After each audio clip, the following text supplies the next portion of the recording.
For today's build, we are looking at the Neo80 Cu, and just like the Neo60 and Neo65, the Neo80 is getting the same treatment this year with the release of the Cu version. And for this release, surprisingly, only anodized cases are offered, and it comes in 9 different colors.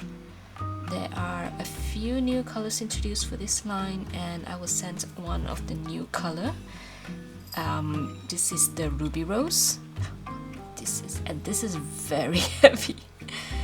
This has got to be my favorite color out of all the colors that they are releasing, because it is a strong shade, very bold and out of the ordinary, and you don't really see this shade on keyboards. So I was genuinely happy when I saw the colorway I received.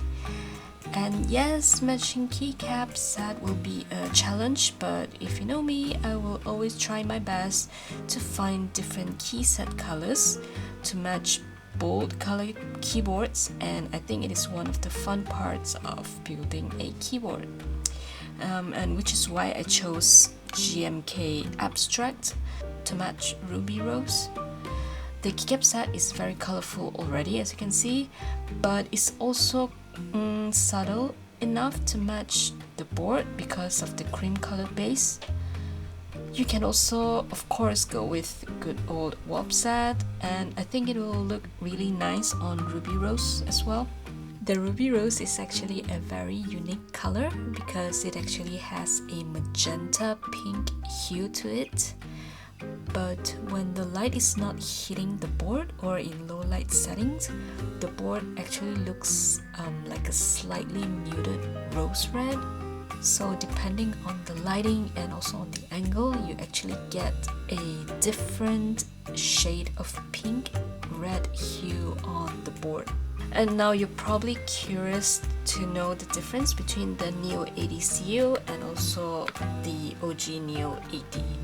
And one of the difference is obviously the bottom case. To be careful because this is super heavy.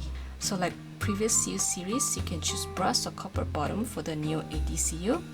My unit here has the brass bottom and the mirror champagne PVD.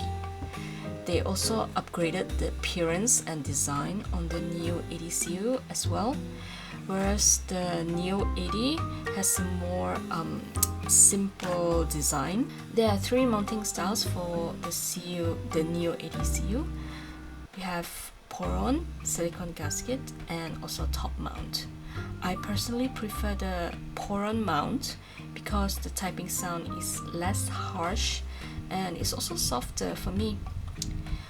A new plate material is also offered this time, and it is the PEI plate.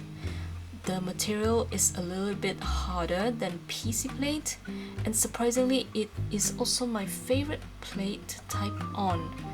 And it is not only softer when I type, I personally think it has the most well-rounded typing sound. However, if you prefer a more loud spacebar, for example, I still think the aluminium plate is the best. And comparing to the Neo80, the Neo80 Cu version sounds bassier due to the brass or copper bottom.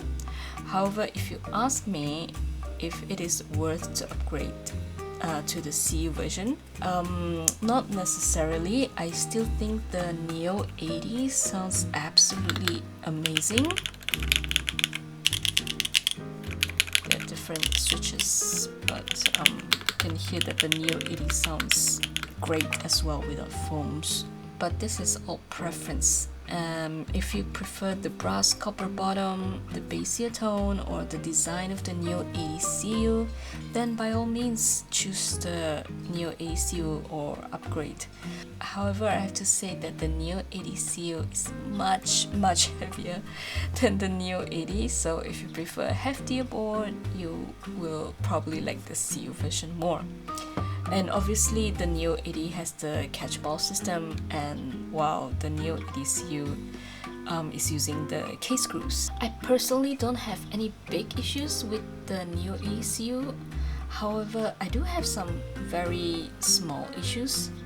the force brake pads are a great idea. However, I feel like they're not very good quality, probably because mine is a review unit, but mine already has signs of tearing, probably because I was assembling and disassembling the case so many times for the sound tests. And I'll put a picture or a video here on the screen on how mine looks like now. I wish they will make these pads a little bit more long-lasting or better quality for the final production. And aside from that, I wish the screws came magnetic, because it would make life so much easier when switched to top mount, or if you are disassembling or assembling your board a lot. This is probably due to durability issues, as I have also raised this similar issue to QK and Neo for their previous boards. Their designer dropped the idea of making certain screws magnetic because it would lower the durability of said screws. So I guess it is what it is. Aside from that, I don't have much issue with the Neo80 Cu, as this is a really great value board for what you are getting. The Neo80 Cu starts at $209.99 USD for plateless config. If you include a plate, it starts at $229.99 USD. The pre-order starts at October 11th at quickies.com, and regional vendors' pre-order sales date may vary, so please keep an eye out.